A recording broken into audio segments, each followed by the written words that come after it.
Hey, it's H here. Today we're taking a look at technical analysis for Solana. I'll cover wave analysis with Elliott Wave theory and provide multiple scenarios the price may take and explain why I prefer one count over another. Let's take a look at the different possibilities.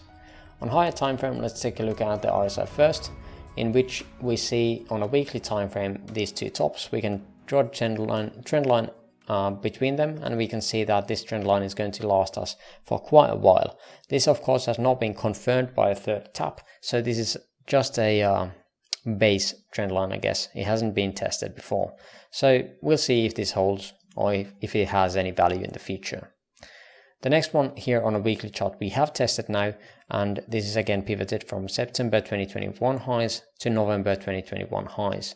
It was tested here at March 2022 highs over here. So we can see that price is still pushing down with this trend line, and we'll see if the next touch on this trend line is going to result us breaking the trend line and going higher, or if it is going to be pushing us one more time lower. Now, currently, or a couple of weeks back, we had the lowest RSI reading basically here on Solana, and yeah, that is worth a mention, I think. Now, overall on higher time frame, let's take a look at the Elliott Wave stuff. So starting with this one, so we could be having a 1, 2, 3, 4, and 5. This was my preferred count before, but now we have pulled back so far that this is no longer the case. We're basically pulled down 90% from the all-time highs, which definitely does not sound right for the wave 4, even though it does look still good-ish. So let's take a look at the other possibilities. One scenario is where we have an intermediate 1, 2, 3, 4, and 5 into primary 1 here. Now we would be looking for a pullback for wave 2.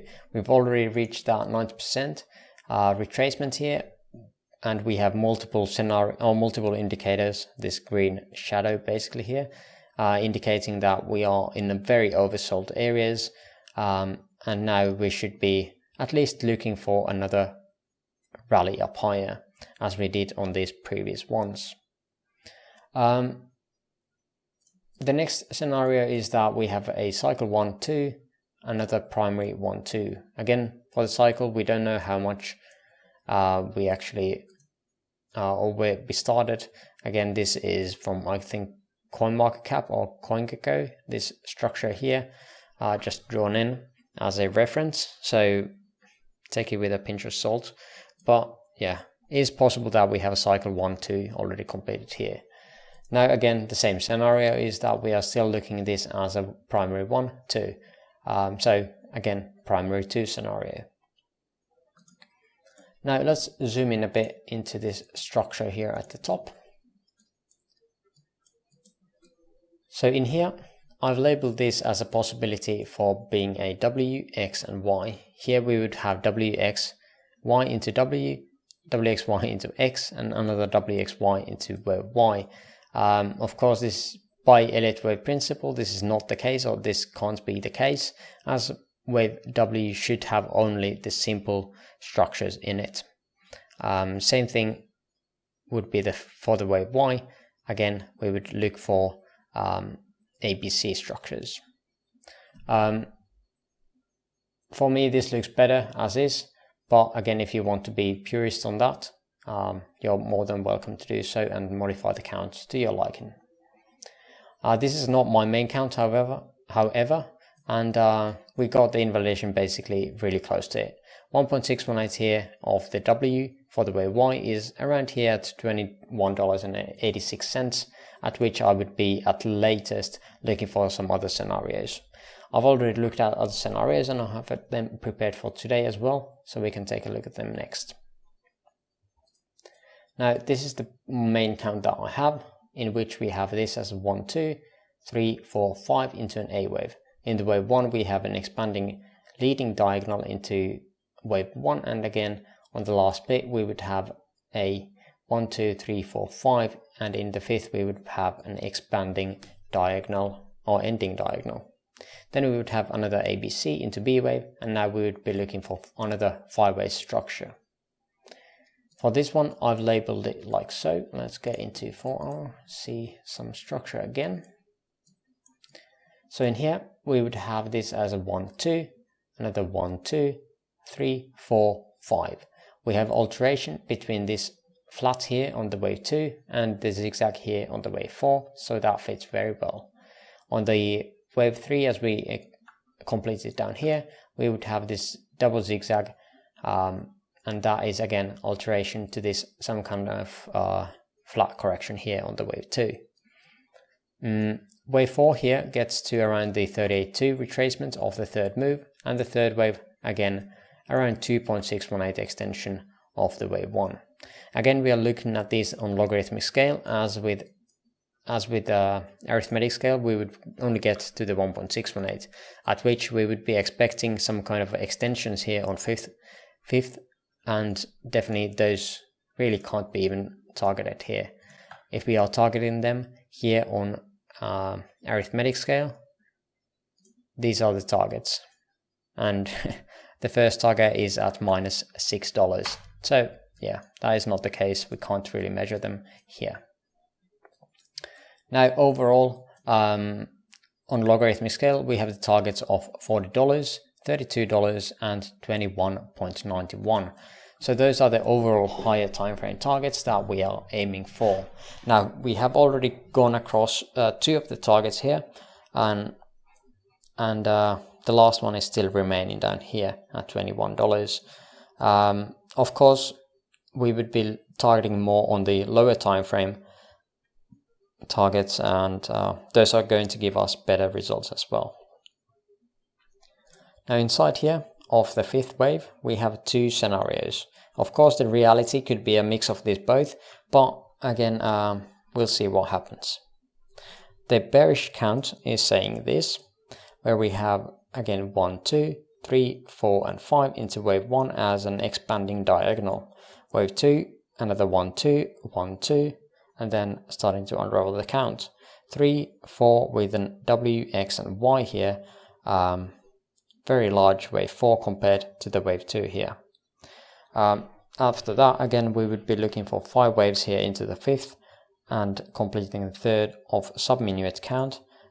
And then we would be looking at 4th, 5th to the 3rd of sub-minuet, minuet, 4th of sub-minuet, 5th of sub-minuet, and then completing the whole correction here at that 5th of minuet. Now this is the more bearish count, as there is more subwave structures in them, or in this count. We could be labeling this a bit different, and I'm going to show you the most bullish count that I see here. Again, the most bullish means that we have the least subwave structures available here, so there is a possibility of having both scenarios mixed in together, as these are just different wave degrees. But again, yeah, we'll see. On this one, we'll see that we have this as a wave 1 here, 2, 3, 4 and 5 coming down. The 5th would again be a 5-way structure, and that would already complete the whole structure that we would be expecting. Let's take a look at how much we could be expecting for the wave 5 here. Again, we see that wave 3 is definitely not extended here. We do not get to even close to the 1.618, so we could be expecting some kind of extension here on the 5th. But is that reality? Yeah, I think so. Let's take a look at what we could expect in there, like so, and wave 5, 3 not extended. There we go. There's the targets. And again, looking at these on logarithmic scale, as arithmetic would get us most likely to the minus scale. Well, it does not. What is this? Oh yeah, that is the targets from if we are looking at it on logarithmic scale and then getting back to arithmetic scale. Well, we have 2 scenarios here, or some targets at least, around the $17 to $13 area, and on logarithmic scale, let's check that out as well. Around $22 is my target here. these are lining up very well, and both of these are meant here on the logarithmic scale. So this is my main target. Also, this is a target that is before this another one, so let's just delete that one for now. So overall, on a higher time frame, or this time frame, this 1 hour, I would be looking into these areas as a possible pivot area. Of course, we're going to be seeing what kind of structure we are going to get here. If we are getting 5-way structure that is extending, and this looks like it's only 3 ways up here, then of course we're not going to be just blindly buying here. We'll be expecting 5 waves here, and then we could be looking into buys. But according to this count, we are getting really close already for the like a change of the market, I guess. If we want to be more conservative, of course we could do that and wait for the price to take out these previous lows or previous highs here and take some support from them and then launch higher. Yeah, but that is pretty much everything I wanted to share today. If you have other accounts you would like to share, there's a link to my Discord server in the description below. Also, if you would like me to update a certain other asset, let me know in the comments below. But again, for now, I thank you for watching and hope you have an amazing rest of your day. See you in the next video. Bye bye.